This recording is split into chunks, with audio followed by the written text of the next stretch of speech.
ஹல்லேலூயா. கர்த்தர் நல்லவர். சந்தோஷமா இருக்கிறீங்களா? இந்த நாள் வரை கர்த்தர் கண்ணின் மணி போல நம்மை பாதுகாத்தார். இன்றைக்கும் இந்த இணையதளத்தின் மூலமாக உங்களை சந்திப்பதில் நாங்கள் ரொம்ப மகிழ்ச்சி அடைகிறோம். தேவனுடைய பிள்ளைகளை சந்திப்பதிலும் அவர்களோடு இணைந்து ஆராதிப்பதிலும் பெரிய சந்தோஷம். பரலோகம் மகிழ்ந்து களி கூறும்படி இந்த புதன்கிழமை 6வது புதன்கிழமை ஜெபத்தை குறித்து ஒவ்வொரு ஜெபத்திற்கும் கர்த்தர் எப்படி பதில் தருகிறார், ஒவ்வொரு பரிசுத்தவான்களும் எப்படி ஜெபித்து வெற்றியை பெற்றுக்கொண்டாங்க நம்ம தியானித்துக் கொண்டிருக்கிறோம். இந்த நாளிலும் தியானிப்பது மிகுந்த பயனுள்ளதா இருக்கும் என்று நான் விசுவாசிக்கிறேன். ஆமென். ஹல்லேலூயா. எல்லாரும் உற்சாகமா இருக்கிறீங்களா? ஒரு மனதா இருக்கிறீங்களா? சந்தோஷமா இருக்கிறீங்களா? இதுவரை கர்த்தர் உங்களை நடத்தினார்கள் அல்லவா? இனிமேலும் அவர் நடத்த வல்லமை உள்ளவர். ஆமென். எந்த தீங்கும் நம்மை அணுகுவது இல்லை. ஹல்லேலூயா. சந்தோஷமாய் கர்த்தரை ஆராதிப்போம். தலைகளை தாழ்த்தி இந்த ஆரம்ப வேளையில ஒரு மனமாய் நாம் ஜெபிப்போம். ஆவியானவர் அசைவாடும்படி அவருடைய பிரசன்னம் நீங்கள் அமர்ந்திருக்கிற உங்க வீட்டிலையும் இங்கே நாங்கள் ஆராதித்துக் கொண்டிருக்கிற இந்த இடத்திலையும் ஆவியானவர் அசைவாடும்படி ஒரு விசை கூட அவரை நோக்கி பார்ப்போம். பரலோக பிதாவே, உம்மை நாங்கள் துதிக்கிறோம், ஸ்தோத்திரிக்கிறோம் ஐயா. எத்தனை அன்புள்ளவர், எத்தனை மனதுருக்கம் உள்ளவர். சோத்திரம் சோத்திரம் சோத்திரம். துதிக்கிறோம் துதிக்கிறோம் துதிக்கிறோம் ஆண்டவரே. இந்த மாலை வெட்னஸ்டே பைபிள் ஸ்டடிக்காக நாங்கள் ஜெபிக்கிறோம். கடந்த 5 புதன்கிழமையும் அநேக காரியங்களை வேதத்திலிருந்து நாங்கள் தியானித்தோம். இந்த 6வது புதன்கிழமையிலும் நீர் எங்களுக்கு மறைபொருளை வெளிப்படுத்தி கொடுக்கிறவர், கற்றுக் கொடுக்கிறவர், சொல்லித் தருகிறவர். எங்களோடு அமர்ந்து இன்றைக்கு இந்த ஆராதனையில பங்கு பெற்றுக் கொண்டிருக்கிற ஒவ்வொருவரையும் நீங்க ஆசீர்வதிங்கப்பா. பிரசன்னம் அந்த இடத்தை மூடட்டும், மகிமை கடந்து வரட்டும் ஆண்டவரே. இந்த நாள் எங்களுக்கு ஆசீர்வாதமா இருக்கட்டும் ஆண்டவரே. தூய ஆவியே, அன்பினாவியே, துணையாளரே, தேற்றும் தெய்வமே, ஊற்று தண்ணீரே, உள்ளம் ஏங்குதையா, வர வேண்டும் வல்லவரே, நல்லவரே, வர வேண்டும் வல்லவரே, நல்லவரே. தூய ஆவியே, அன்பினாவியே, துணையாளரே,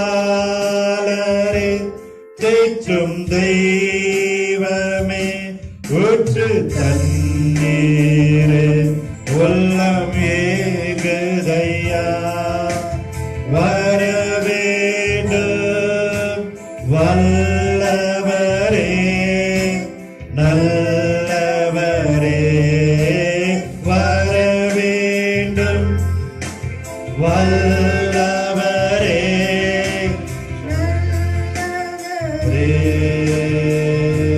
ஆமாண்டவரே, இந்த மாலை வேளையில் ஆவியானவர் அசைவாடுவீராக.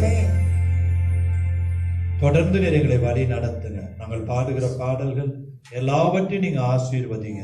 உங்களுடைய நாமம் மகிமைப்படட்டும். எங்களோடு இணைந்திருக்கிற ஒவ்வொரு பிள்ளைகளையும் இயேசுவின் நாமத்திலே நான் ஆசீர்வதிக்கிறேன். உங்களுடைய இரத்த கோட்டைகளை வைத்து உங்களுடைய பிரசன்னத்தில மூடி வழி நடத்தி செல்லுங்க. இயேசு கிறிஸ்துவின் மூலம் ஜெபம் கேளும் எங்கள் நல்ல பிதாவே. ஆமென். ஹல்லேலூயா. உற்சாகமாய் ஒரு சில பாடல்களை பாடி நாம் ஆராதித்து விட்டு கர்த்தருடைய வார்த்தையை நாம் கேட்க போகிறோம். உம்மை பாடாமல் யாரை நான் பாடுவேன், உம்மை துதிக்காமல் யாரை நான் துதிப்பேன். துதியும் உமக்கே, ஹல்லேலூயா. கனமும் உமக்கே, ஹல்லேலூயா. உம்மை பாடாமல் யாரை நான் பாடுவேன், உம்மை துதிக்காமல் யாரை நான் துதிப்பேன். உம்மை பாடாமல் யாரை நான் பாடுவேன், உம்மை துதிக்காமல் யாரை நான் துதிப்பேன். உம்மை பாடாமல் யாரை நான் பாடுவேன், உம்மை துதிக்காமல் யாரை நான் துதிப்பேன். துதியும் உமக்கே, அல்லேலூயா. கனமும் உமக்கே, அல்லேலூயா. மகிமை உமக்கே, அல்லேலூயா. புகழ்ச்சி உமக்கே, அல்லேலூயா. பாடாமல் யாரை நான் பாடுவேன், உம்மை துதிக்காமல் யாரை நான் துதிப்பேன். உம்மை பாடாமல் யாரை நான் பாடுவேன், உம்மை துதிக்காமல் யாரை நான் துதிப்பேன். உளையான சேற்றிலிருந்து எழுந்தீரே, உன்னத அனுபவம் தந்தீரே. ஆமென். உளையான சேற்றிலிருந்து எழுந்தீரே, உன்னத அனுபவம் தந்தீரே. உம்மை பாடாமல் யாரை நான் பாடுவேன், உம்மை துதிக்காமல் யாரை நான் துதிப்பேன். உம்மை பாடாமல் யாரை நான் பாடுவேன், பாடுவேன். துதிக்காமல் யாரை நான் துக்கங்களை சந்தோஷமாய் மாற்றினே, துயரங்களை மகிழ்ச்சியாக மாற்றினே. சொல்லுவோம். துக்கங்களை சந்தோஷமாய் மாற்றினே, துயரங்களை மகிழ்ச்சியாக மாற்றினே. உம்மை பாடாமல் யாரை நான் பாடுவேன், உம்மை துதிக்காமல் யாரை நான் துதிப்பேன். பாடுங்க நல்லா. பாடாமல் யாரை நான் பாடுவேன், உம்மை துதிக்காமல் யாரை நான் துதிப்பேன். ஒன்றுக்கு உதவாத என்னையோ உருவாக்கி உயர்த்தின தெய்வமே. ஒன்றுக்கும் உதவாத என்னையும் நாமே உருவாக்கி உயர்த்தின தெய்வமே. உம்மை பாடாமல் யாரை நான் பாடுவேன், உம்மை துதிக்காமல் யாரை நான் துதிப்பேன். உம்மை பாடாமல் யாரை நான் பாடுவேன், உம்மை துதிக்காமல் யாரை நான் துதிப்பேன். ஜீவன் சுகம் பலன் தந்து காத்தீரே, ஜீவனுள்ள நாளெல்லாம் பாடுவேன். ஜீவன் சுகம் பலன் தந்து காத்தீரே, ஜீவனுள்ள நாளெல்லாம் பாடுவேன். என் அப்பாவை பாடாமல் யாரை நான் பாடுவேன். ஆமென்.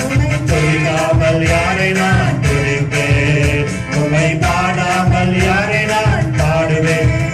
உம்மை துதிக்காமல் யாரை நான் துதிப்பேன். துதியும் உமக்கே அல்லேலூயா, கனமும் உமக்கே அல்லேலூயா. மகிமை உமக்கே அல்லேலூயா, புகழ்ச்சி உமக்கே அல்லேலூயா. உம்மை பாடாமல் யாரை நான் பாடுவேன், உம்மை துதிக்காமல் யாரை நான் துதிப்பேன். உம்மை பாடாமல் யாரை நான் பாடுவேன், உம்மை துதிக்காமல் யாரை நான் துதிப்பேன். அல்லேலூயா. இயேசு கிறிஸ்து ஒருவரே அன்புள்ளவர், மனதுருக்கம் உள்ளவர். ஜீவன் சுகம் பலன் தந்து எங்களை காத்தீரே. ஜீவனுள்ள நாளெல்லாம் நாங்கள் பாடுவோம். இத்தனை நாட்கள் எங்களை நினைத்து பாதுகாத்து, எத்தனை போராட்டங்கள் அவமானங்கள் வந்தாலும் கர்த்தருடைய கரம் நம்மை விட்டு விலகவே இல்லை. ஆமென். அல்லேலூயா. அல்லேலூயா. இறையாதே, அமைதலா இரு என்று சொல்லுகிறவர். அவர் சொல்ல ஆகும், கட்டளையிட நிற்கும். இந்த வேளையிலும் சோர்வோடு பலவீனத்தோடு இந்த நிகழ்ச்சியில இந்த ஆராதனையில் நீங்கள் கலந்து கொண்டிருப்பில்லை என்றால் கர்த்தரை விடுதலையோடு துதிக்கும் பொழுது நிச்சயமாக ஒரு விடுதலையை தருவார். சர்வ வல்லவர் என் சொந்தமானார், சாவை வென்றவர் என் ஜீவனானார் என்று உற்சாகத்தோடு நாம் பாடுவோமா? சர்வ வல்லவர் என் எஜமானன், சாவை வென்றவர் என் மனவாளன். ஆமென். சந்தோஷமும் சமாதானமும் என் உள்ளத்தில் பொங்குதம்மா. பாவமெல்லாம் போக்கிவிட்டார், பயமெல்லாம் நீக்கிவிட்டார். வருத்தப்பட்டு பாரம் சுமக்கிறவர்களே, நீங்க யாரா இருந்தாலும் என் இயேசுவின் அருகிலே கடந்து வரும் பொழுது உங்களுடைய பாரங்கள் எல்லாவற்றையும் அவர் மாற்றி சந்தோஷத்தையும் சமாதானத்தையும் தருகிற ஒரு தேவன் இயேசு கிறிஸ்து. உங்களுக்காக கல்வாரி சிலுவையிலே தன்னையே அர்ப்பணித்து விலைக்கரையும் செலுத்தி ரத்தம் சிந்தின அந்த இயேசு கிறிஸ்து, அவர் உயிரோடு எழுந்தவர், மரணத்தை வென்றவர். அல்லேலூயா. அந்த இயேசு கிறிஸ்துவிடத்துல ஓடி வருகிற ஒருவரும் வெட்கப்பட்டு போவதே இல்லை. விசுவாசிக்கிறீங்களா? நம்பிக்கையோடு அவர் அண்டை ஓடி வந்து விடுங்க. அவரை நோக்கி பாருங்க. ஒரு தாயை போல, ஒரு தகப்பனை போல உங்களை தூக்கி சுமக்கிறவர், மார்போடு அணைத்துக் கொள்ளுகிறவர். உமக்கு நன்றி. சர்வ வல்லவர் என் சொந்தமானார், சாவை வென்றவர் என் ஜீவனானார். சர்வ வல்லவர் என் எஜமானர். சாவை வென்றவர் என் மணவாளன். சர்வ வல்லவர் என் சொந்தமானார். சாவை வென்றவர் என் ஜீவனானார். சர்வ வல்லவர் என் எஜமானர். சாவை வென்றவர் என் ஜீவனானார். அதிசயம்தானே, ஓஹோ இது உண்மைதானே, இது அதிசயம்தானே, ஓஹோ இது உண்மைதானே. சர்வ வல்லவர் என் சொந்தமானார். சாவை வென்றவர் என் ஜீவனானார். கண்டு கொண்டேன் ஒரு குறையும், கேட்டுக் கொண்டேன் ஒரு பொக்கிஷம். கண்டு கொண்டேன் ஒரு குறையும், கேட்டுக் கொண்டேன் ஒரு பொக்கிஷம். இயேசுதான் என் ரட்சகர், இயேசுதான் என் ராஜா, இயேசுதான் என் ரட்சகர், இயேசுதான் என் ராஜா. சர்வ வல்லவர் என் எஜமானர். சாவை வென்றவர் என் மணவாளன். சர்வ வல்லவர் என் சொந்தமானார். சாவை வென்றவர் என் தேவனானார். சந்தோஷமும் சமாதானமும் என் உள்ளத்தில் பொங்குதம்மா. சந்தோஷமும் சமாதானமும் என் உள்ளத்தில் பொங்குதம்மா. பாவமெல்லாம் போக்கிவிட்டார், பயங்களெல்லாம் நீக்கிவிட்டார். பாவமெல்லாம் போக்கிவிட்டார், பயங்களெல்லாம் நீக்கிவிட்டார். சர்வ வல்லவர் என் சொந்தமானார். சாவை வென்றவர் என் ஜீவனானார். சர்வ வல்லவர் என் எஜமானர். சாவை வென்றவர் என் மணவாளன். பரலோகத்தில் எனது பெயர் எழுதிவிட்டார் என் இயேசு. பரலோகத்தில் எனது பெயர் எழுதிவிட்டார் என் இயேசு. என் வாழ்வின் நோக்கமெல்லாம் இயேசுவுக்காய் வாழ்வதுதான். சொல்லுங்க, என் வாழ்வின் நோக்கமெல்லாம் இயேசுவுக்காய் வாழ்வதுதான். சர்வ வல்லவர் சொந்தமானார். சாவை வென்றவர் என் ஜீவனானார். சர்வ வல்லவர் என் மணவாளன். ஆமென். சாவை வென்றவர் ஊரெல்லாம் சொல்லிடுவேன், உலகமெங்கும் பறைசாற்றுவேன். ஊரெல்லாம் சொல்லிடுவேன், உலகமெங்கும் பறைசாற்றுவேன். ஜீவிக்கிறார் என் இயேசு, சீக்கிரமாய் வந்திடுவார். என் இயேசு சீக்கிரமாய் வந்திடுவார். சர்வ வல்லவர் என் சொந்தமானார். சாவை வென்றவர் என் ஜீவனானார். பாடுவோம். சர்வ வல்லவர் என் எஜமானர். சாவை வென்றவர் என் மணவாளன். ஆஹா இது அதிசயம்தானே, ஓஹோ இது உண்மைதானே. ஆஹா இது அதிசயம்தானே, ஓஹோ இது உண்மைதானே. வல்லவர் ஆமென். சாவை வென்றவர் சர்வ வல்லவர் என் எஜமானர். சாவை வென்றவர் என் மணவாளன். அல்லேலூயா. சர்வ வல்லவர் மேலே வானத்திலும் தாழ கீழே பூமியிலும் அவரை போல ஒரு தேவன் இல்லை. எல்லா அதிகாரமும் அவரிடத்தில் இருக்கு. ஆமென். வானத்திலும் பூமியிலும் சகல அதிகாரம் அவரிடத்தில் இருக்கிறது. அந்த அதிகாரமுள்ள இயேசு நமக்கு சொந்தமானார். சாபை வென்று உயிரோடு இருந்த இயேசு நமக்கு சொந்தமானார். ஹல்லேலூயா. எத்தனை சந்தோஷம் இல்லையா? ஆமென். நல்ல தலைகளை தாழ்த்தி இந்த மாலை வேளையில ஒத்தாசை அனுப்புற பர்வதத்தை நோக்கி பார்த்து நம்ம ஆண்டவரை நோக்கி துதிக்க போற அருமையான தேவனுடைய பிள்ளைகளே, இந்த மாலை வேளையில உங்களோடு இணைந்து நான் ஜெபிக்க விரும்புகிறேன். நீங்க என்ன தேவையோடு இருந்தாலும் அந்த தேவையில எல்லாம் கர்த்தர் சந்திக்க வல்லமையுள்ளவர். அவர் சர்வ வல்லமையுள்ள தேவன். அவர் நேற்றும் நின்றும் என்றும் மாறாத தேவன். மரித்தேன் ஆனாலும் இதோ சதா காலங்களிலும் நான் உன்னோடு கூட இருக்கிறேன் என்று சொன்ன தேவன். நான் உன்னை விட்டு விலகுவதும் இல்லை, உன்னை கைவிடுவதும் இல்லை என்று சொன்ன தேவன். அவர் ஒருபோதும் உன்னை விட்டு விலகாதவர், ஒருபோதும் உன்னை கைவிடாதவர், ஜெபத்திற்கு பதில் தருகிறவர். கடந்த 5 வாரங்கள் நம்ம ஜெபத்தை குறித்து தியானித்தோம். கண்ணீரோடு விதைக்கிறவர்கள் கம்பீரத்தோடு அறுக்கிறாங்க. அப்பா பிதாவே என்று கூப்பிடத்தக்கதான புத்திர சுவிகார ஆவியை கர்த்தர் உனக்கு கொடுத்திருக்கிறார். பிள்ளை என்கிற உரிமையோடு ஜெபிக்கும் பொழுது அவர் பதில் தருகிறவர். விழித்திருந்து ஜெபிக்கும் பொழுது அவர் பதில் தருகிறவர். ஹல்லேலூயா. எப்படி யாபேஸ் தன் துக்கத்தை ஜெபத்தினால் சந்தோஷமாய் மாற்றினார். ஆசா ராஜா கர்த்தருடைய பாதத்தை பற்றி கொண்டு கர்த்தரையே சார்ந்து ஜெபிக்கும் பொழுது கர்த்தர் ஆசாவுக்கு துணை நின்றார் அல்லவா? இந்த மாலை வேளையிலும் யார் எனக்கு உதவி செய்வார்கள் என்று சோர்ந்து போய் ஜெபித்துக் கொண்டிருக்கிற அருமையான தேவ ஜனமே, உனக்கு உதவி செய்ய என் தேவனால கூடும். அவரால் கூடாத காரியம் ஒன்றுமே இல்லை. அவர் சொல்ல ஆகும், கட்டளையிட நிற்கும். இந்த மாலை வேளையிலும் அவரை நோக்கி பார்த்து ஜெபம் பண்ணுங்க. உங்களுக்கு என்ன தேவையா இருந்தாலும், ஒருவேளை பலவீனங்கள் இருக்கலாம், வியாதிகள் இருக்கலாம், பிரச்சனைகள் இருக்கலாம், எதிர்காலத்தை குறித்த பயம் இருக்கலாம். உமக்கு ஸ்தோத்திரம் ஆண்டவரே. இன்னைக்கு எங்களோடு இணைந்து ஜெபிக்கிற ஒவ்வொரு மக்களுக்காக நாங்கள் ஜெபிக்கிறோம் ஆண்டவரே. அவருடைய காரியங்களை எல்லாம் நீங்க பொறுப்படுங்க ஐயா. ஒருவேளை கலக்கத்தோடு நான் என்ன செய்வேனோ இந்த இக்கட்டான நேரத்துல, இந்த 144 தடை உத்தரவு இருக்கிற இந்த வேலையில தானே உமக்கு ஸ்தோத்திரம் ஐயா.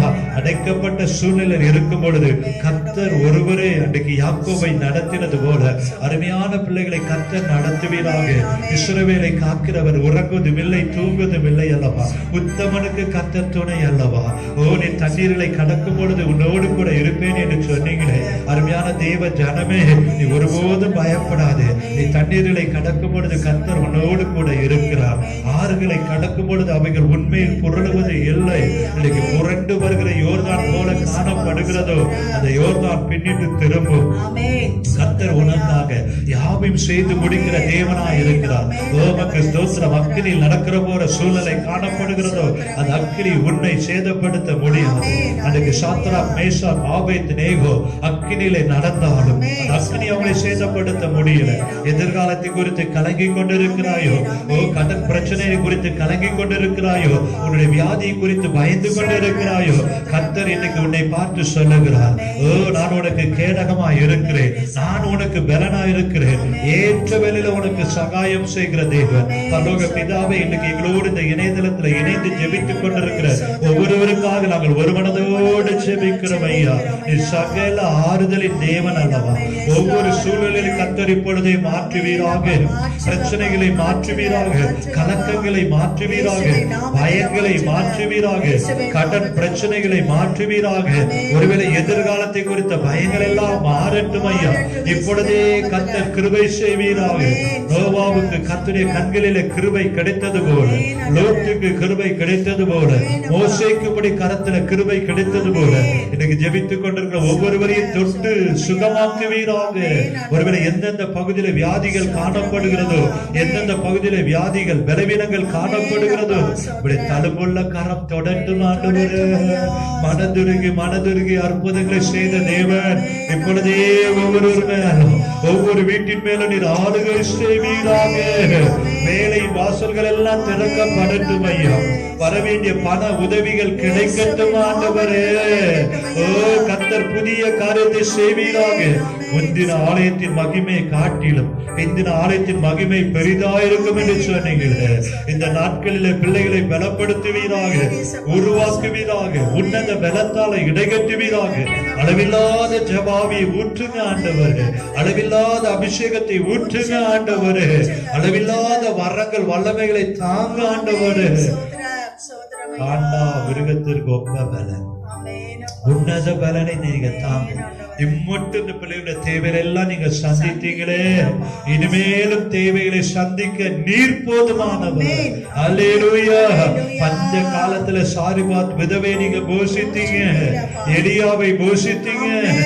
ஓ ஆண்டவரே, பஞ்சம் வரும் பொழுது வேதத்துல எத்தனையோ காரியங்களை நீங்க நன்மையாய் மாற்றி கொடுத்தீங்களே, அதே போல இந்த நாட்களிலும் அப்பா இதெல்லாம் சந்தோஷமாய் மாற்ற நீர் வல்லமையுள்ளவர். தீமையை நன்மையாய் மாற்றுகிறவர், துக்கத்தை சந்தோஷமாய் மாற்றுகிறவர், கண்ணீரை ஆனந்த களிப்பாய் மாற்றுகிறவர் அல்லவா. இன்றைக்கே பிள்ளைகளை தொடுங்க ஆண்டவரே. சூழ்நிலைகள் சாதகமாய் மாறட்டும், கலக்கங்கள் மாறட்டும். எங்க தேசத்தில் இருக்கிற இந்த அசாதாரணமான சூழ்நிலைகளை மாற்றினீராக இயேசுவின் நாமத்தில். சீக்கிரத்தில் இந்த கொள்ளை நோய் எல்லாம் எங்க தேசத்தை விட்டு விலகி கடந்து செல்லட்டும் ஐயா. அற்புதத்தை செய்வீராக. தமிழகத்தில் அப்படி நாமத்தை மகிமைப்படுத்துவீராக. சென்னை பட்டணத்திற்காக நாங்கள் திறப்புல நின்று செபிக்கிறோம் ஐயா. இந்த கொள்ளை நோய் இயேசுவின் நாமத்தில் அது தடுத்து நிறுத்தப்படட்டும். மனுஷரால் கூடாதது தேவனால் எல்லாம் கூடும் அல்லவா. என் தேவன் அற்புதங்களை செய்து இனி வருகிற நாட்களில் நல்ல செய்திகளை நாங்கள் கேள்விப்படும்படி, இரட்டத்தனையான பலனை பெற்றுக் கொள்ளும்படி ஒவ்வொருவரையும் நீங்க ஆசீர்வதிங்கப்பா. நாங்கள் ஒரு மனதாய் ஜெபிக்கிற இந்த வேலையில தானே இயேசுவின் நாமத்தில குழப்பங்கள், துக்கங்கள், கவலைகள், பாரங்கள் மறைந்து போகட்டும். கர்த்தர் மேல் உன் பாரத்தை வைத்து விடு, அவர் உன்னை ஆதரிப்பார் என்ற வசனத்தின்படி. ஓ அவர் உங்களை விசாரிக்கிறவரானபடியா உங்களை கவலைகள் எல்லாம் அவர் மேல் வைத்து விடுங்கள் என்ற வார்த்தையின்படியே எல்லா துக்கத்தையும் நீங்க மாற்றி பிரசனத்திலே கடந்து வரும்பொழுது உமக்கு நன்றி ஆண்டவரே. இத்தனை நாட்களும் எங்களை மறவாமல் நினைத்தீரே, மனதார நன்றி சொல்லுவோமா. இத்தனை நாட்களும் இந்த லாக்டவுன் பீரியடிலையும் ஓ கர்த்தர் நம்மை மறவாமல் நம்முடைய தேவைகளை எல்லாம் சந்தித்து நடத்தினாரு. நன்றியோடு நாம் பாடுவோமா. மறவாமல் நினைத்தீரையா, மனதார நன்றி சொல்வே. மறவாமல் நினைத்தீரையா, மனதார நன்றி சொல்வே. இரவும் பகலும் என்னை நினைத்து இதுவரை நடத்தினீரே. இரவும் பகலும் என்னை நினைத்து இதுவரை நடத்தினீரே. நன்றி நன்றி ஐயா, கோடி கோடி நன்றி ஐயா. நன்றி நன்றி ஐயா, கோடி கோடி நன்றி ஐயா. எபினேசர் எபினேசர் நீதானையா, இதுவரை உதவி நீரே. எபினேசர் நீதானையா, இதுவரை உதவி நீரே. எல்ரோகி எல்ரோகி என்னையும் கண்டீரே, எப்படி நான் நன்றி சொல்வேன். எல்ரோகி எல்ரோகி என்னையும் கண்டீரே, எப்படி நான் நன்றி சொல்வேன். நன்றி நன்றி ஐயா, கோடி கோடி நன்றி ஐயா. நன்றி நன்றி ஐயா, கோடி கோடி நன்றி ஐயா. பலவீன நேரங்களில் பலவீன நேரங்களில் பல தந்தீரையா. நேரங்களில் பலவீன நேரங்களில் பல தந்தீரையா. அறிக்கை பண்ணுங்க. சுகமானேன் சுகமானேன் சுகமானேன் தழும்புகளால் சுகமானேன், என் குடும்ப மருத்துவ நீரே. பாடுபடுது. சுகமானேன் சுகமானேன், தழும்புகளால் சுகமானேன், என் குடும்ப மருத்துவ நீரே. நன்றி நன்றி ஐயா, கோடி கோடி நன்றி ஐயா. நன்றி நன்றி ஐயா, கோடி கோடி நன்றி ஐயா. நன்றி நன்றி ஐயா, கோடி கோடி நன்றி ஐயா. உங்களுக்கு என்ன தேவையா இருந்தாலும் இந்த வேலையில கரங்களை உயர்த்தி இம்மட்டும் எங்களை நடத்தின எபினேசரே, இனியும் யெகோவா ஈரே கர்த்தருடைய பர்வதத்திலே பார்த்து கொள்ளப்படும் இந்த வேலையிலும் ஆண்டவரை நோக்கி பார்த்து இம்மட்டும் என்னை நடத்தினீரே ஆண்டவரே. இனிமேலும் எங்கள் குடும்பத்தின் தேவைகள் அனைத்தையும் நீங்க சந்திங்க ஆண்டவரே. எங்களுடைய எதிர்காலத்தெல்லாம் நீங்க இயேசுவின் நாமத்திலே ஆசீர்வதிங்க. இத்தனை நாட்கள் அப்பா அநேக குழப்பத்துல கலக்கத்துல அமர்ந்திருக்கிற ஒவ்வொரு பிள்ளைகளுக்கும் வருகிற நாட்கள் மிகுந்த ஆசீர்வாதமா இருக்கட்டும், மிகுந்த பயனுள்ளதா இருக்கட்டும். அவருடைய தேவைகள் அனைத்தும் சந்திக்கப்படட்டும். எந்த வியாதியோ எந்த பலவீனமோ பிள்ளைகளை தொடாதபடி இரத்த கோட்டைக்குள்ள நீங்க வைங்க ஆண்டவரே. இந்த இரவு வேளையிலும் பிள்ளைகளை பாதுகாத்துக் கொள்ளுங்க. இம்மட்டும் நடத்தின தேவன் இனிமேலும் நடத்துங்க. விசேஷமாக ஒரு ஸ்டேட்ல இருந்து இன்னொரு ஸ்டேட்டுக்கு நடந்து சென்று கொண்டிருக்கிற அந்த பிள்ளைகளுக்காக நாங்கள் பாரத்தோடு நாங்கள் செபிக்கிறோம். வயதானவர்கள் சிறு குழந்தைகள் என்று தன்னுடைய சொந்த ஊருக்கு சொந்த கிராமத்திற்கு நடந்து சென்று கொண்டிருக்கிற அந்த பிள்ளைகளை கண்ணோக்கி பார்ப்பீராக. அவர்களை கர்த்தர் நடத்துவீராக, தேவைகளை சந்திப்பீராக. உங்களுடைய கண்களில கிருபையும் அரசாங்கத்துடைய கண்களில மனுஷ தயவும் கிடைக்கட்டும் ஐயா. செல்லுகிற இடத்துல எல்லாம் பாதுகாத்துக் கொள்ளுங்க. எந்த விபத்தும் அவர்களை சேதப்படுத்தாதபடி உடைய சமூகம் அந்த பிள்ளைகளோடு கடந்து செல்லட்டும். அக்கினி மதிலாய் பாதுகாத்துக் கொள்ளுங்க. எங்க தேசத்தை ஆளுகிறவர்களுக்கெல்லாம் நல்ல ஞானத்தை தாங்க. சீக்கிரத்துல இந்த கொரோனா வைரஸ் தேசத்தை விட்டு நீங்கட்டும். நல்ல தடுப்பு மருந்துகள் கண்டுபிடிக்கும்படி நல்ல ஞானத்தை உம்முடைய பிள்ளைகளுக்கு நீர் தருவீராக. ஸ்தோத்திரம் ஆண்டவரே. ஒருவர் கூட நீங்க மரிக்கிறதை விரும்புவது இல்லை ஆண்டவரே. எல்லா ஆத்மாவும் ரட்சிக்கப்படுவதுதான் நீங்க விரும்புறீங்க. ஸ்தோத்திரம் ஆண்டவரே. எல்லா மரணங்கள் தடுத்து நிறுத்தப்படும். இந்த கொள்ளை நோய் பரவது இயேசுவின் நாமத்திலே தடுத்து நிறுத்தப்படட்டும். ஒவ்வொரு குடும்பத்தையும் உங்களுடைய இரத்த கோட்டைகளை நான் ஒப்பு கொடுத்து ஜெபிக்கிறேன். அக்கினி மதிலாய் பாதுகாப்பீராக. இந்த வேளையில் எங்களோடு இணைந்திருக்கிற ஒவ்வொரு பிள்ளைகளையும் தேவன் தாமே ஆசீர்வதிங்க. இந்த மாலை வேளையிலும் நீர் எங்களோடு கூட பேசுவீரா. இடைபடுங்க ஆண்டவரே. உடைய வார்த்தைகள் எங்களை தேற்றட்டும், கற்றுக் கொடுக்கட்டும். இயேசுவின் மூலம் ஜெபம் கேளும் நல்ல பிதாவே. ஆமென். ஹல்லேலூயா. கடந்த 5 புதன்கிழமை ஜெபத்தை குறித்து அநேக காரியங்களை நாம் தியானித்தோம். இந்த வேத வசனம் மிகுந்த பிரயோஜனம் உள்ளதா இருந்திருக்கும் என்று நான் கர்த்தருக்குள் விசுவாசிக்கிறேன். ஆமென். இந்த 6வது புதன்கிழமை வேளையிலும் கர்த்தர் நம்மோடு கூட பேசும்படி யாக்கோபு எழுதின நிருபம் 5ஆம் அதிகாரம் 17, 18 வசனங்களை நான் வாசிக்கிறேன். புதிய ஏற்பாட்டில் 316ஆம் பக்கம். புதிய ஏற்பாட்டில் 316ஆம் பக்கம். எலியா என்பவன் நம்மை போல பாடுள்ள மனுஷனாயிருந்தும் மழை பெய்யாதபடிக்கு கருத்தாய் ஜெபம் பண்ணினான். அப்பொழுது 3 வருஷமும் 6 மாதமும் பூமியின் மேல் மழை பெய்யவில்லை. மறுபடியும் ஜெபம் பண்ணினான். அப்பொழுது வானம் மழையை பொழிந்தது, பூமி தன் பலனை தந்தது. ஆமென். இன்றைக்கும் இந்த மாலை வேளையில கருத்தான ஜெபம். செய்தி தலைப்பு என்ன? கருத்தான ஜெபம். ஆகவே வேதம் எலியா என்கிற ஒரு பக்தனை நமக்கு முன்பதாக நிறுத்துகிறது. இந்த எலியாவை குறித்து வேத வசனம் இப்படியாக அறிமுகப்படுத்துகிறது.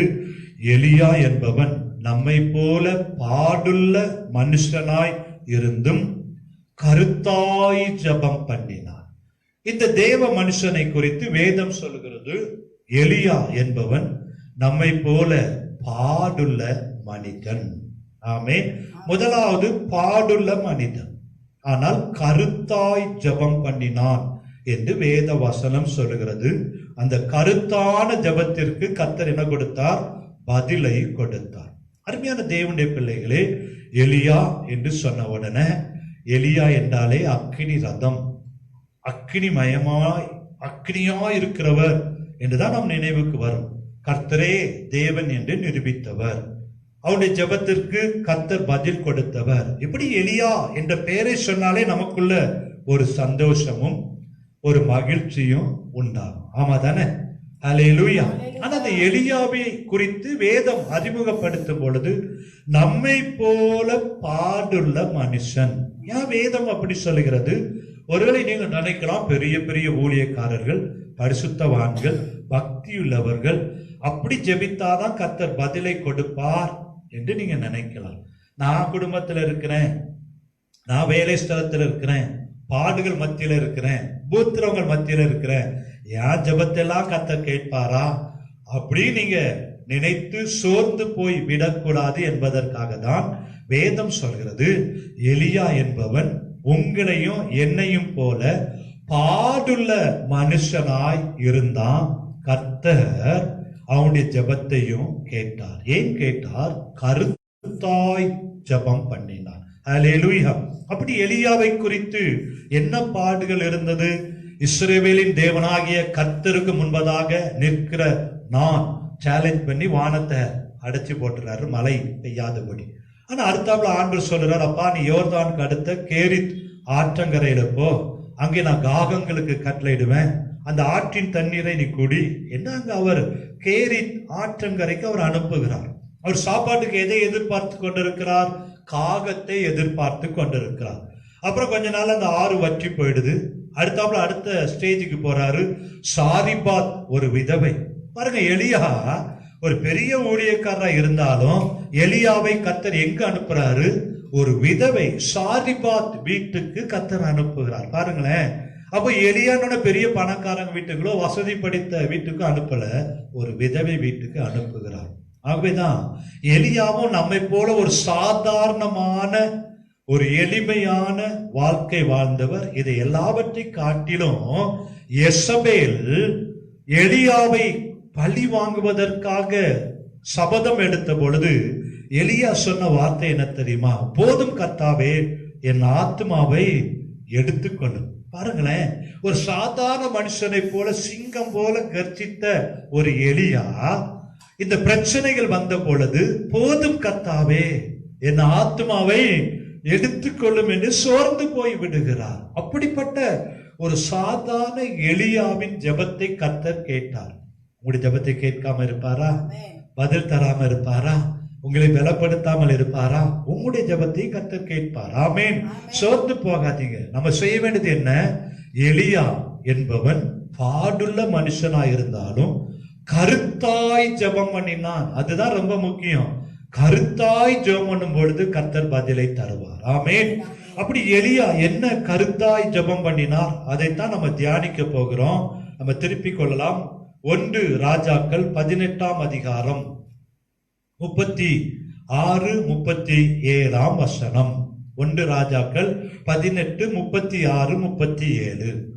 அந்திப்பலி செலுத்தும் நேரத்திலே தீர்க்கதரிசியாகிய எலியா வந்து, ஆபிரகாமுக்கும் ஈசாக்குக்கும் யாக்கோபுக்கும் தேவனாகிய கர்த்தாவே. இந்த 36, 37 வசனத்துல இந்த ஜெபத்தை 3 பகுதியாக பிரிக்கலாம். ஆமென். முதலாவது நான் வாசித்தேன், ஆபிரகாமுக்கும் ஈசாக்குக்கும் யாக்கோபுக்கும் தேவனாகிய கர்த்தாவே. முதல் பகுதி எலியா கர்த்தரை அழைக்கிற, கர்த்தரை கூப்பிடுகிற ஒரு பகுதி. ஜெபத்துல முதலாவது அவருடைய பிரசனத்துல போன உடனே எப்படி ஜெபிக்கணும்? எங்க தகப்பனாகிய ஆபிரகாமின் தேவனே, ஈசாக்கின் தேவனே, யாக்கோபின் தேவனே, சர்வ வல்லமையுள்ள தேவனே, சிங்காசனத்தில் வீற்றிருப்பவரே என்று அவரை அழைக்கிற, அவரை பிரியப்படுத்துகிற, நம்ம இடத்துல அவரை கொண்டு வருகிற ஒரு ஜெபமாய் இருக்க வேண்டும். ஆமென். கர்த்தருடைய வல்லமையை, கர்த்தருடைய நாமத்தை உயர்த்துகிற, அவரை மேன்மைப்படுத்துகிற அப்படி ஒரு ஜெபம் முதல் பகுதி. அப்படிதான் எலியா, ஆபிரகாம், ஈசாக்கு, யாக்கோபின் தேவனே என்று கர்த்தரை நோக்கி கூப்பிடுகிற, கர்த்தரை அழைக்கிற ஒரு பகுதி. இரண்டாவதாக, இஸ்ரவேலிலே நீர் தேவன் என்றும் நான் உம்முடைய ஊழியக்காரன் என்றும் நான் இந்த காரியங்களை எல்லாம் உம்முடைய வார்த்தையின்படியே செய்தேன் என்றும் இன்றைக்கு விளங்கப்படும். இரண்டாவதாக, எலியாவுக்கும் கர்த்தருக்கும் உள்ள தொடர்பு. அல்லேலூயா. என்ன சொல்றார்? நான் உம்முடைய ஊழியக்காரன், நீர் என்னுடைய தேவன், உம்முடைய வார்த்தையின்படியே இதையெல்லாம் செய்து. கர்த்தருக்கும் அவருக்கும் உள்ள தொடர்பு, அந்த உறவை அவர் சொல்லுகிறார். ஆமென். நம்முடைய ஊழியக்கார ஆண்டவரே, நீர் என்னுடைய தேவன், என் ஜெபத்திற்கு நீர் பதில் தருகிற தேவன், உம்முடைய வார்த்தையின்படியே இதெல்லாம் நான் செய்தேன். அப்படி ஆண்டவருக்கும் அவருக்கும் உள்ள தொடர்பை வெளிப்படுத்துகிறார். ஆகவேதான் அப்பா, பிதாவே என்று கூப்பிடத்தக்கதான புத்திர சுவிகார ஆவியை குறித்து நாம் தியானித்தோம். ஆமென். அப்ப நம்ம இரண்டாவது பகுதி எப்படி ஜெபிக்கணும்? ஏசப்பா, நான் உங்களுடைய பிள்ளை ஆண்டவரே, உங்களுடைய ரத்தத்தால என்னை கழுவி இருக்கிறீங்க, சிலுவையில எல்லாவற்றையும் சுமந்து தீர்த்திருக்கிறீங்க, எனக்கு பிள்ளை என்கிற உரிமையை கொடுத்திருக்கிறீங்க, அப்பா என்று அழைக்கிற உரிமையை கொடுத்திருக்கிறீங்க என்று உங்களுடைய ரத்தத்தால நான் கழுவப்பட்டிருக்கிறேன், நான் ஆபிரகாமின் சந்ததி, ஆவிக்குரிய இஸ்ரவேலன், உம்முடைய குடும்பத்தில் இருக்கிற பிள்ளை என்று அந்த உறவை சொல்லி ஜெபிக்கும் பொழுது கர்த்தர் ஜெபத்தை கேட்கிறவர். ஆமென். மூன்றாவது ஒரு பகுதியை பார்க்கிறோம். கர்த்தாவே, நீர் தேவனாகிய கர்த்தர் என்றும் தேவரீர் தங்கள் இருதயத்தை மறுபடியும் திருப்பினீர் என்றும் இந்த ஜனங்கள் அறியும்படிக்கு என்னை கேட்டருளும். மூன்றாவதாக, கர்த்தர் ஜெபத்தை ஏன் கேட்கணும், அதற்குரிய அவசியம் என்ன அப்படிங்கறதை அவர் தெரியப்படுத்துகிறார். ஆமென். என்ன அவசியம்? இஸ்ரவேலில நீர்தான் தேவன் என்றும் இந்த ஜனங்களுடைய இருதயத்தெல்லாம் உடைய பக்கத்தை திருப்பினீர் என்று ஜனங்கள்லாம் கர்த்தரே தேவன் என்று அறியணும். அதற்காக தான் நான் ஜெபம் பண்றேன் அப்படின்னு அதன் மூலமாக இயேசுவின் நாமம், கர்த்தருடைய நாமம் மகிமைப்பட வேண்டும் என்று கர்த்தர் ஜெபத்தை கேட்க வேண்டிய அவசியம். ஆமென். அப்படி நாம எப்படி ஜெபிக்கணும்? ஆண்டவரே, சத்துருக்கள் முன்பதாக உம்முடைய நாமம் மகிமைப்படும்படி என்னை சாட்சியாய் வைங்க ஆண்டவரே. இந்த அநேக ஜனங்கள் மத்தியில எல்லாவற்றிலும் நான் வாழ்ந்து சுகமா இருக்கணும். அப்படி நம்ம கர்த்தர் ஜெபத்தை கேட்க வேண்டிய அவசியத்தை வேத வசனத்தின் மூலமாக அவரிடத்தில் சொல்லி கேட்கும் பொழுது நமக்கு கர்த்தர் ஒரு பெரிய வித்தியாசத்தை உண்டு பண்ணுவார். ஆமென். அப்ப அந்த ஜெபத்துல 3 பகுதியை அவர் கருத்தாய் அவர் ஜெபித்தார். கர்த்தரை மகிமைப்படுத்தி அழைக்கிற பகுதி. இரண்டாவதாக, கர்த்தருக்கு எலியாவுக்கு உள்ள உறவை சொல்லி ஜெபிக்கிற பகுதி. மூன்றாவதாக, ஏன் கர்த்தர் ஜெபத்தை கேட்க வேண்டும் அந்த அவசியத்தை சொல்லி ஜெபிக்கிற பகுதி. இந்த 3 ஷெட்யூல், இந்த 3 பகுதியாய் ஒவ்வொரு நாளும் நீங்க ஜெபிக்கணும். ஆமென்.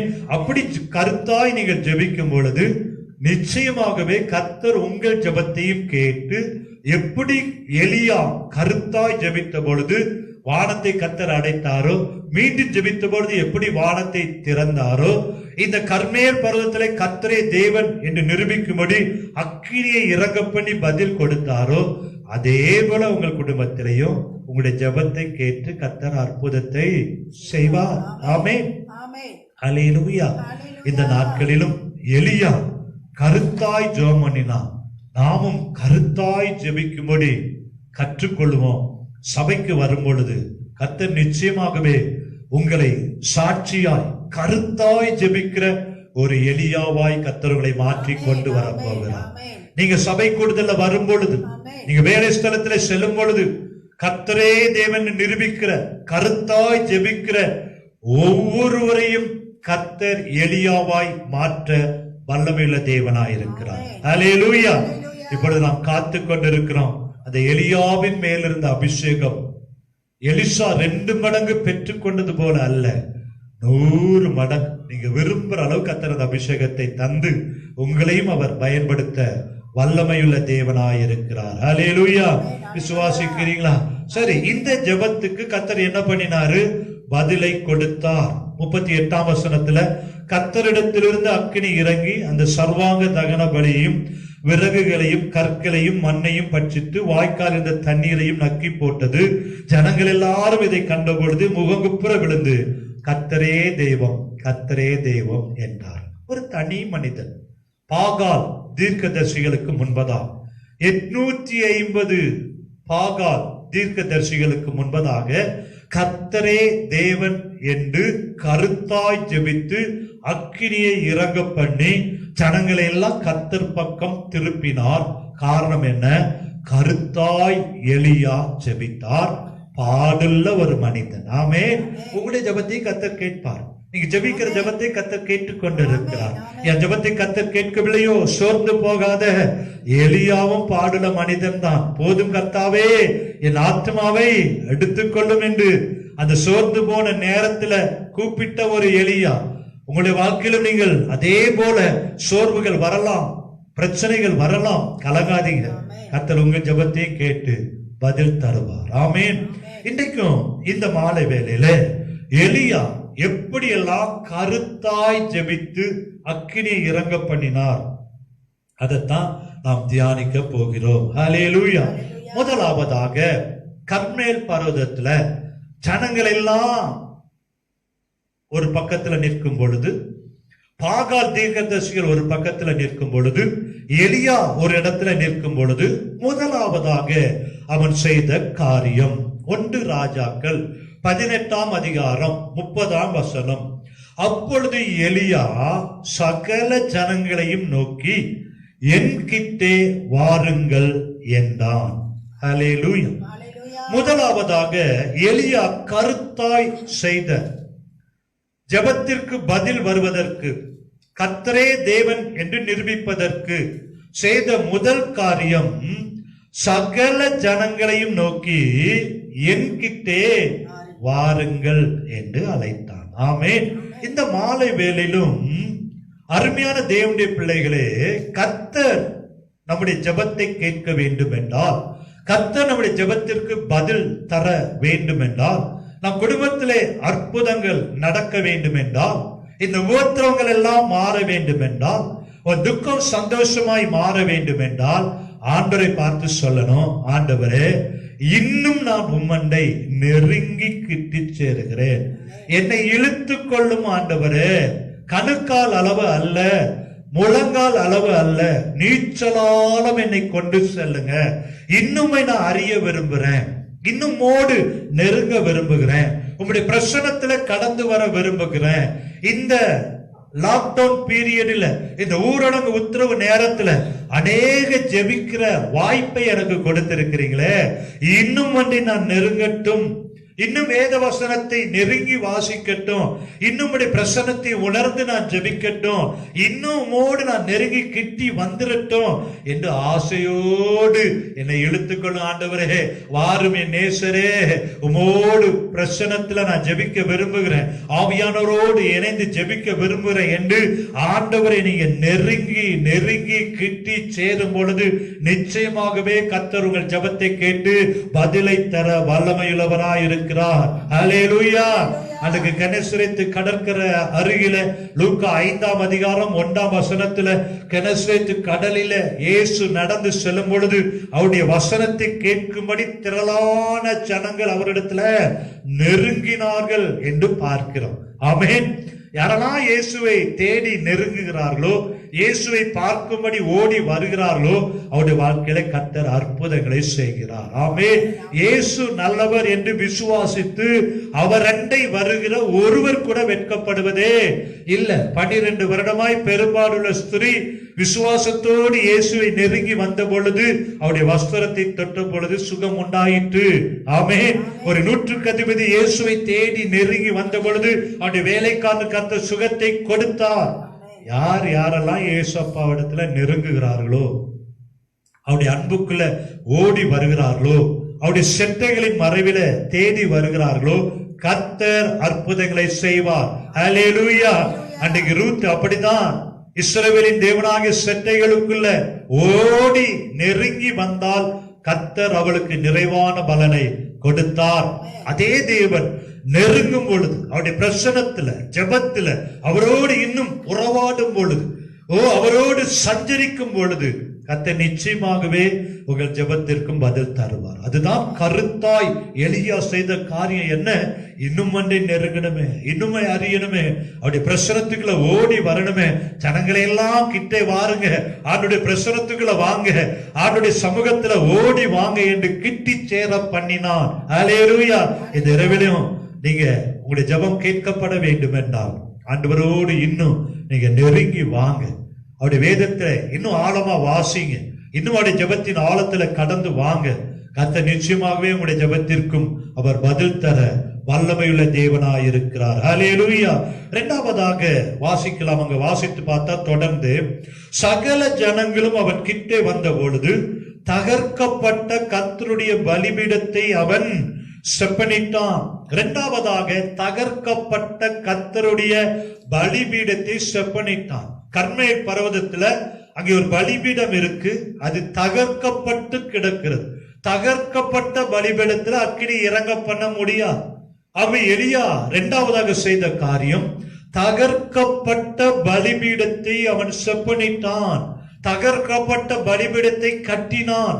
அதே போல நம்முடைய உள்ளமும் நம்முடைய பலிபீடமும் கசப்பினால, கோபத்தினால, வைராக்கியத்தினால, மற்றபடி இன்னும் பொறாமைனால, எரிச்சலினால எந்தெந்த விதத்துல தகர்க்கப்பட்டு இருக்கிறதோ, நம்முடைய ஜெபத்தை கேட்க கூடாதபடி என்னென்ன அசுத்தமான காரியங்கள் நம்முடைய பலிபீடத்துல இருக்கிறதோ அதையெல்லாம் நீக்கும்படி, அதெல்லாம் செப்பனிடப்படும்படி நீங்க ஒப்பு கொடுத்து ஜெபித்து பாருங்க.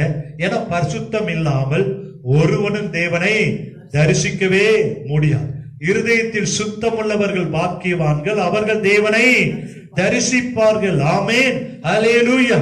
ஆகவே தகர்க்கப்பட்டு கிடக்கிற ஜெப வாழ்க்கை, ஒருவேளை வேதத்தை படிக்க முடியாமல் தகர்க்கப்பட்டு கிடக்கிற ஒரு அனுபவம், இதெல்லாம் செப்பனிடப்பட நீ ஒப்பு கொடுக்கும் பொழுது, ஒருவேளை உன்னுடைய ஆலயத்துல சபை கூடுதலை இதுவரைக்கு நீ சரியான நேரத்துல கடந்து செல்லாமல் அந்த பலிபீடம் தகர்க்கப்பட்டு கிடக்குமே என்றால், என்னுடைய ஜெபம் கேட்க கூடாமல் எதெல்லாம் தகர்க்கப்பட்டு கிடக்கு என்று நீ உன்னை ஆராய்ந்து பார்த்து செப்பனிடும் பொழுது கர்த்தர் நிச்சயமாகவே உன்னுடைய ஜெபத்திற்கும் அவர் பதில் தர வல்லமையுள்ள தேவனாயிருக்கிறார். ஹல்லேலூயா.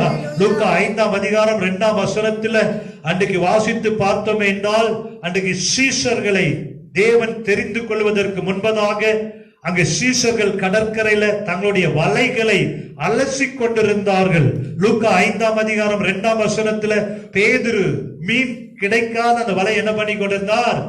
அலசி கொண்டிருந்தார். பொத்தலான வலையில மீன் தங்காது. உங்களுடைய பலிபீடம் தகர்க்கப்பட்டு கிடக்கிற பலிபீடம் செப்பனிடப்படும் பொழுது கர்த்தர் ஆசீர்வாதத்தை தருவார். ஆமென், அல்லேலூயா. அப்ப இரண்டாவதாக தகர்க்கப்பட்ட பலிபீடம், தகர்க்கப்பட்ட வாழ்க்கையை செப்பனிடும் பொழுது, சரிப்படுத்தும் பொழுது, தேவையில்லாத காரியத்தை அகற்றும் பொழுது, ஓட்ட வலையில மீன் தங்காது. சரியாய் நம்முடைய பலிபீடம் செப்பனிடப்படும் பொழுது கர்த்தர் நம்முடைய ஜெபத்திற்கும் பதில் தருவார். அல்லேலூயா. அக்கினியை இறங்க பண்ணுவார். மூன்றாவதாக அந்த 31ஆம் வசனத்துல தகர்க்கப்பட்ட பலிபீடத்தை செப்பனிட்ட பிறகு உனக்கு இஸ்ரவேல் என்னும் பேர் இருப்பதாக என்று சொல்லி, மூன்றாவது ஒரு காரியம் என்ன பண்றாரு? இஸ்ரவேல் என்கிற பெயரை அந்த பலிபீடத்திற்கு அவர் வைக்கிறார். இஸ்ரவேல் என்றால் என்ன அர்த்தம்? யாக்கோபை நம்ம நினைக்கிறோம். இரவெல்லாம் ஜெபித்து அவருடைய பெயர் இஸ்ரவேலாய் மாற்றி வெற்றி பெற்ற ஒரு மனிதன். அல்லேலூயா. இஸ்ரவேல் என்றால் எத்தனாய் இருந்த யாக்கோபை கர்த்தர் இஸ்ரவேலாய் மாற்றுகிறார். என்னை ஆசீர்வதியும் என்று இரவெல்லாம் ஜெபித்த யாக்கோப அப்படியே கர்த்தர் ஆசீர்வதித்திரல. உன் பெயர் என்ன என்று கேட்டார். அவன் யாக்கோபு என்று சொன்னான். யாக்கோபு என்றால் எத்தன் என்று அர்த்தம். அந்த எத்தனை கர்த்தர் ஆசீர்வதிக்க முடியாது. ஆகவேதான் யாக்கோபை கர்த்தர் எப்படி மாற்றாரு? இனி உன் பேர் என்னப்பா? இஸ்ரவேல், தேவ பிரபு என்று மாற்றுகிறார். அப்போ பழையவைகள் எல்லாம் ஒளிந்து போகணும், சகலத்தையும் கர்த்தர் புதிதாக்குகிறார். ஆமென். பழைய வாழ்க்கை, பழைய அருவருப்பு, பழைய சிந்தனை, பழைய எண்ணங்கள் எல்லாம் மாறும் பொழுது கர்த்தர் வாழ்க்கையில இதோ நான் சகலத்தையும் புதிதாக்குகிறேன் என்ற வார்த்தையின்படியே புதிய காரியத்தை செய்வார். ஆபிரகாம் என்கிற பெயரை ஆபிரகாம் என்று மாற்றினார். சாரா என்கிற பெயரை சாராள் என்று மாற்றினார். ஒரு சவுல் பவுலாக மாறினார். ஒரு வாழ்க்கையிலே மாற்றங்கள் வரும் பொழுதுதான், ஒரு புதிய வாழ்க்கை துவக்கப்படும் பொழுதுதான் அங்கே ஜெபம் கேட்கப்படுகிறது. பழைய வாழ்க்கை முற்று பெற்று புதிய வாழ்க்கை ஆரம்பிக்கும் பொழுது கர்த்தர் நம்முடைய ஜெபத்தை கேட்கிறார். யாக்கோபு அல்ல, இஸ்ரவேல் என்கிற பெயரை எலியா அங்கே அந்த பலிபீடத்திற்கு வைத்தார். கருத்தாய் அதை செய்தார். கர்த்தர் வானத்திலிருந்து அக்கினியை இறங்க பண்ணினார். உங்களுடைய வாழ்க்கையிலும் பழைய வாழ்க்கையெல்லாம் ஒளிந்து போகட்டும். இனி வருகிற நாட்கள் புதிய வாழ்க்கையா இருக்கட்டும். அது கர்த்தருக்காக இருக்கட்டும். அது ஜெயமுள்ள வாழ்க்கையா இருக்கட்டும். இனி நீங்க ஏறெடுக்கிற எல்லா ஜெபத்திற்கும் கர்த்தர் ஆம் என்றும் ஆமேன் என்றும் பதில் தருவார். ஹல்லேலூயா. விசுவாசிக்கிறீங்களா? ஒருபோதும் யாக்கோபை இஸ்ரவேலாய் மாற்றின தேவனிடத்துல பட்சபாதம் இல்லை. உங்களுடைய வாழ்க்கை கர்த்தர் மாற்ற வல்லமையுள்ள தேவனாயிருக்கிறார். ஹல்லேலூயா. மூன்றாவதாக எலியா செய்த காரியம் இஸ்ரவேல் என்று பெயரிட்டார்.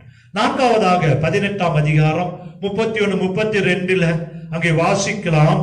கர்த்தருடைய வார்த்தையை பெற்ற யாக்கோபுடைய குமாரரால் உண்டான கோத்திரங்களுடைய இலக்கத்தின்படியே 12 கற்களை எடுத்து அந்த கற்களாலே கர்த்தருடைய நாமத்திற்கென்று ஒரு பலிபீடத்தை கட்டி 12 கற்கள் பிரிந்து ஆங்காங்கே கிடக்கிற அந்த 12 கற்களை எடுத்து வந்து ஒரு பலிபீடத்தை கட்டுகிறான். இஸ்ரவேலில 12 கோத்திரங்கள் உண்டு. 10 கோத்திரங்கள் சமாரியாவை தலைநகராய் கொண்டு இருந்தது. அடுத்த 2 கோத்திரம் எருசலேமை தலைநகராய் கொண்டிருந்தது. ஆகவே இந்த பிரிந்து கிடக்கிற 12 கோத்திரங்களையும் ஒன்று சேர்க்கும்படி ஆங்காங்கே கிடந்த 12 கற்களை எடுத்து ஒரு பலிபீடத்தை கட்டினார். இது எதற்கு அடையாளமா இருக்கிறது? ஒரு மனதை கொடுக்கு, ஒரு மனதிற்கு அடையாளமாய் இருக்கிறது. ஒரு மனமுள்ள ஜெபத்தை கர்த்தர் கேட்கிறார். ஆமென். ஒருவன் 1000 பேரை துரத்துவான்.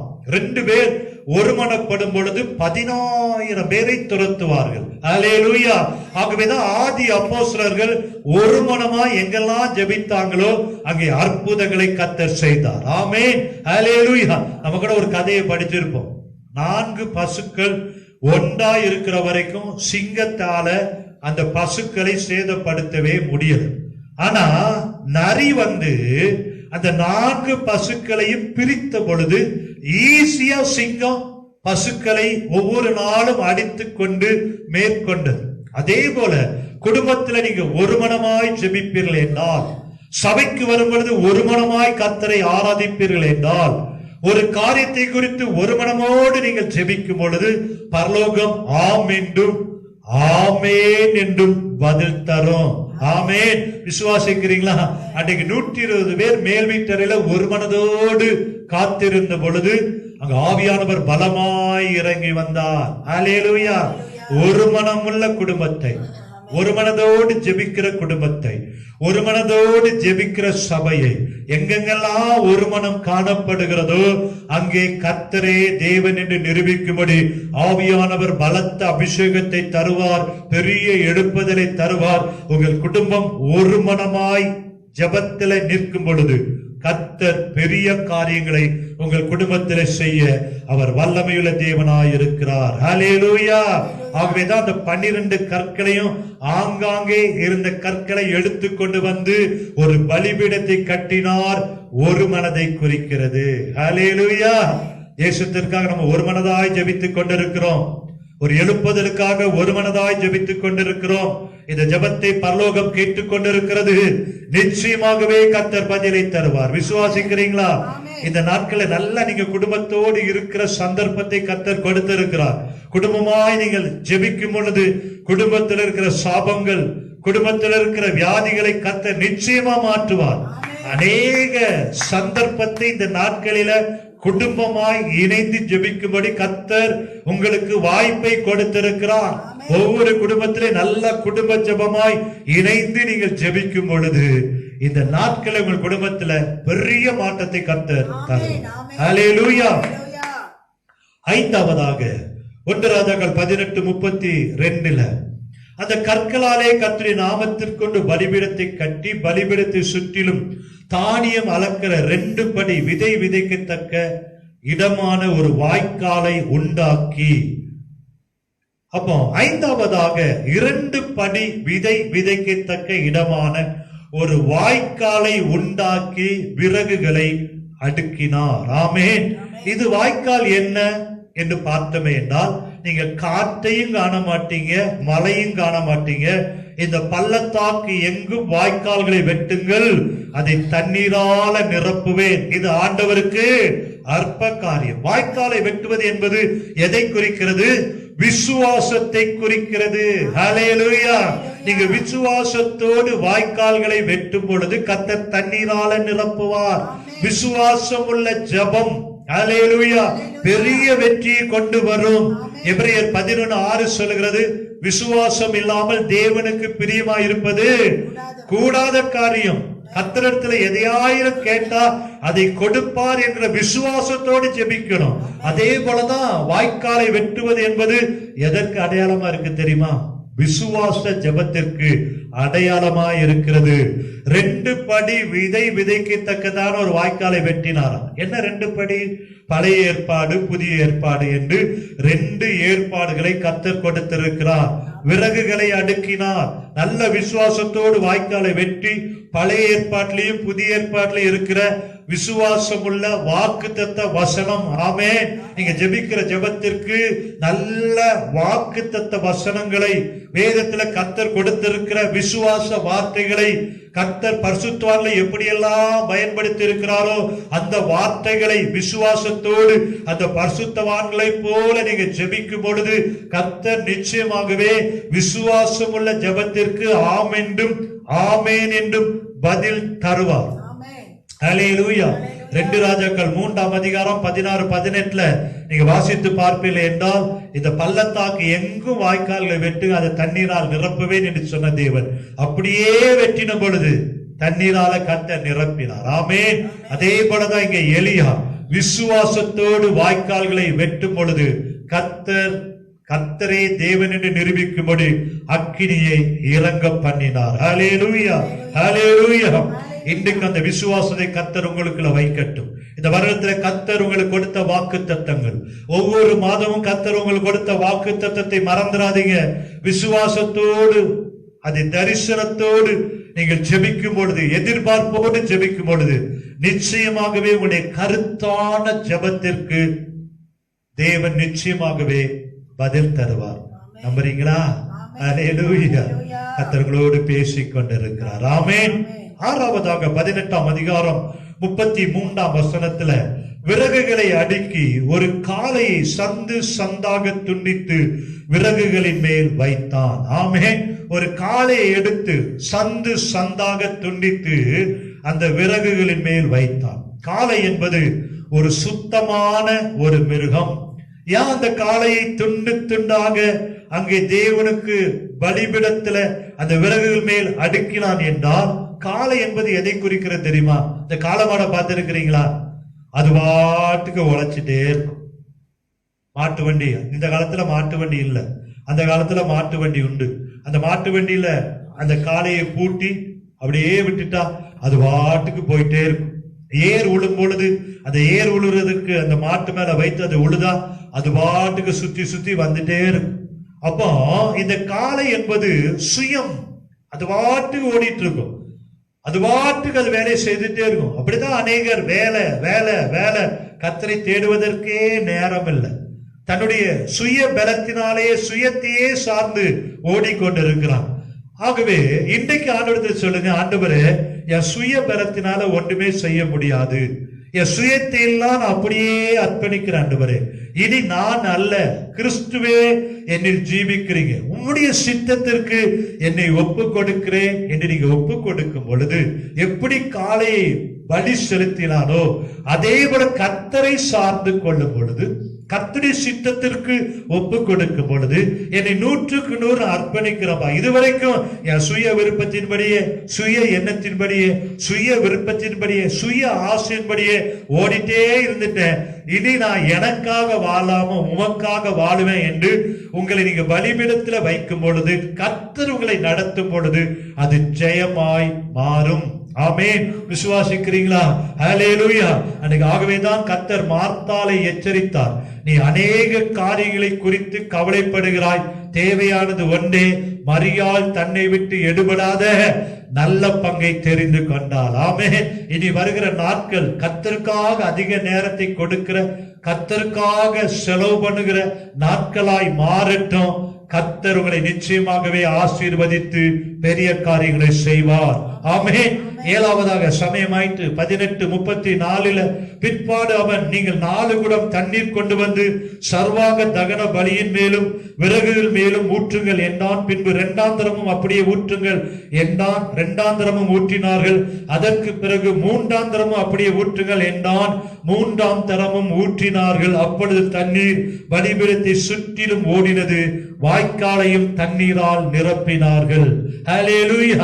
ஏழாவதாக இது எதை குறிக்கிறது என்றால், 3 முறை 4 குடமாய் 12 குடம் தண்ணீரை ஊற்றினார்கள்.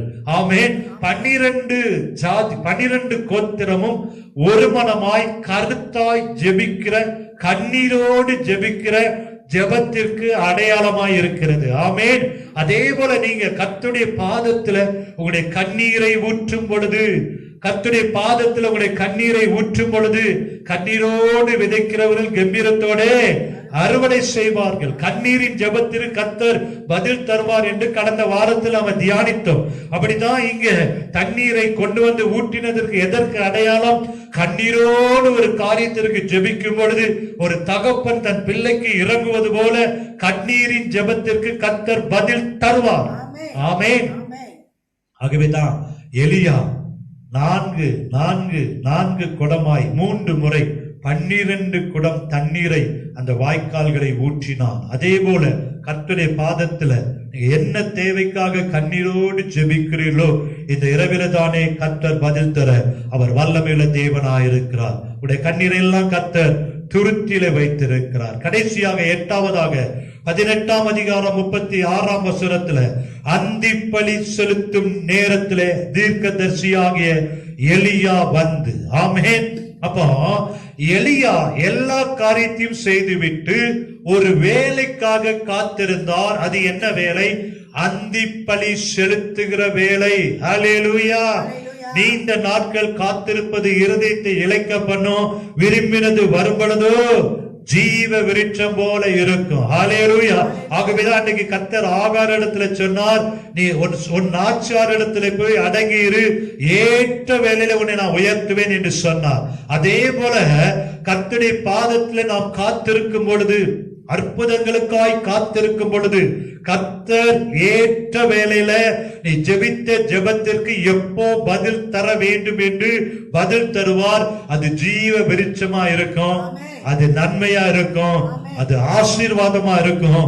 ஆகவே கர்த்தருடைய பலத்த கரத்துல நீங்க ஜெபித்த ஜெபத்துக்கெல்லாம் கர்த்தர் கேட்டுவிட்டார். அந்நாளை போல கர்த்தரின் விண்ணப்பத்தை கேட்டுவிட்டார். இனி துக்க முகமாய் இருப்பதில்லை என்பது போல நீங்க சந்தோஷத்தோடு நன்றி செலுத்தி அந்த பதிலுக்காக நீங்கள் காத்திருக்கும் பொழுது கர்த்தர் நிச்சயமாகவே ஏற்ற வேளையில உங்களுடைய தலையை உயர்த்துவார். அன்றைக்கு காணாவர் கல்யாண வீட்டில திராட்சரசம் குறைவுபட்ட பொழுது, அன்றைக்கு மரியாள் வந்து சொன்ன பொழுது இயேசு சொன்ன பதில் என்ன? என் வேலை இன்னும் வரல. ஆமென். அவர் வேலை வந்த பொழுது குறைவுகள் நிறைவானது. ருசி இல்லாத தண்ணீர் முந்தின ரசத்தை காட்டிலும் பிந்தின ரசம் அதிக ருசியுள்ளதா இருந்தது. ஆகவேதான் எலியா அந்திப்பலி செலுத்துகிற வேலை, அந்த வேலைக்காக காத்திருந்து ஜெபித்த பொழுது கர்த்தர் வானத்திலிருந்து அக்கினியை இறங்க பண்ணினார். கர்த்தரே தெய்வம், கர்த்தரே தெய்வம் என்று ஜனங்கள் எல்லாரும் முகங்குப்புற விழுந்து கர்த்தரே தெய்வம், கர்த்தரே தெய்வம் என்றார்கள். ஆமென். இன்னைக்கு ஒருவேளை இந்த 144 தடை உத்தரவு நேரத்துல நீங்க காத்து கொண்டு இருக்கிறீங்க. இந்த காத்திருக்கிற வேலையில நீங்கள் அமர்ந்திருந்து நானே தேவன் என்று அறிந்து கொள்ளுங்கள் என்ற வார்த்தையின்படியே உங்களுடைய ஜெபத்திற்கு கர்த்தர் பதில் தருவார். எலியா என்பவன் நம்மை போல பாடுள்ள மனிதனாய் இருந்தும் கருத்தாய் ஜெபம் பண்ணினா கர்த்தர் வானத்தை அடித்தார். மீண்டும் ஜெபம் பண்ணினா கர்த்தர் வானத்தை திறந்தார். பூமியும் தன் பலனை தந்தது. அதே போல இன்றைக்கு நீங்க எலியாவை போல கருத்தாய் ஜெபிக்கும் பொழுது, பலிபீடத்தை செப்பனிடும் பொழுது, கர்த்தரண்டை நெருங்கி கிட்டி சேரும் பொழுது, விசுவாசத்தோடு ஜெபிக்கும் பொழுது, அவருடைய வேலைக்காக நீங்கள் காத்திருக்கும் பொழுது, எலியாவின் ஜெபத்தை கேட்டு பதில் கொடுத்த தேவன் உங்களுடைய ஜெபத்திற்கும் ஆம் என்றும் ஆமேன் என்றும் அவர் பதில் தர வல்லமையுள்ள தேவனாய் இருக்கிறார். விசுவாசிக்கிறீங்களா? தலைகளை தாழ்த்தி ஜெபம் பண்ணுவோம். யாக்கோபு 5ஆம் அதிகாரம் 16ஆம் வசனத்தின் கடைசி பகுதி சொல்லுகிறது, நீதிமான் செய்யும் ஜெபம், நீதிமான் செய்யும் ஊக்கமான வேண்டுதல் மிகவும் பலமுள்ளதாயிருக்கிறது. நீதிமான் செய்யும் ஒவ்வொரு ஜெபமும் ஊக்கமான வேண்டுதலும் மிகவும் பலனுள்ளது. கர்த்தர் உன்னை நீதிமானாய் மாற்றியிருக்கிறார்.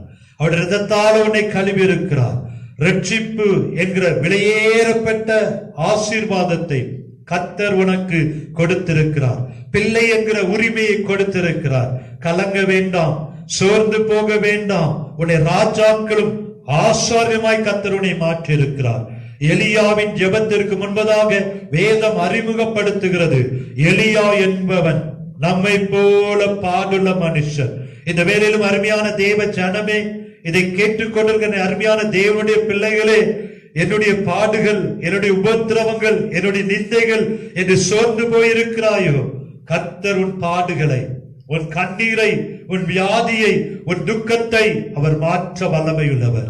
எலியாவை போல கருத்தாய், ஒரு மனமாய், எதிர்பார்ப்போடு செப்பனிட்டு அவரை நெருங்கி அவரையே சார்ந்து ஜெபிக்கும் பொழுது, கண்ணீரோடு ஜெபிக்கும் பொழுது, அவருடைய வேலைக்காக நீர் காத்திருக்கும் பொழுது, நிச்சயமாகவே கர்த்தர் வெளியரங்கமாய் உனக்கு பதில் தர வல்லமையுள்ளவர்.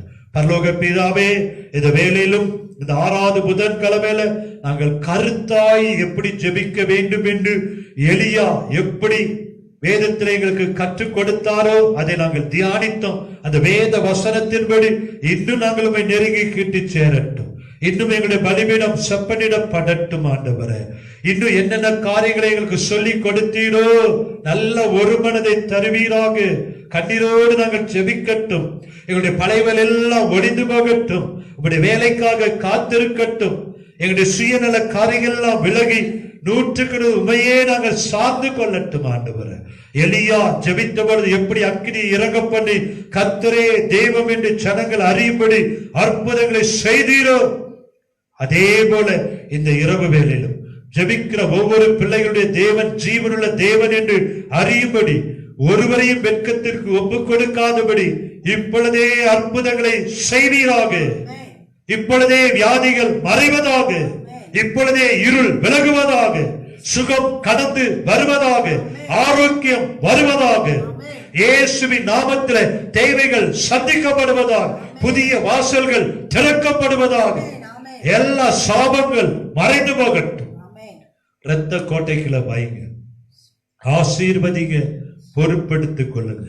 இயேசு கிறிஸ்துவின் மூலம் எங்கள் ஜெபம் கேளும் நல்ல பிதாவே. ஆமென். ஹல்லேலூயா. கருத்தாய் ஜெபிங்க. எலியாவை போல நல்லா எலியா கற்றுக் கொடுத்த இந்த பாடத்தின்படி நீங்க ஜெபம் பண்ணுங்க. கர்த்தர் நிச்சயமாகவே அற்புதத்தை செய்வார். God bless you.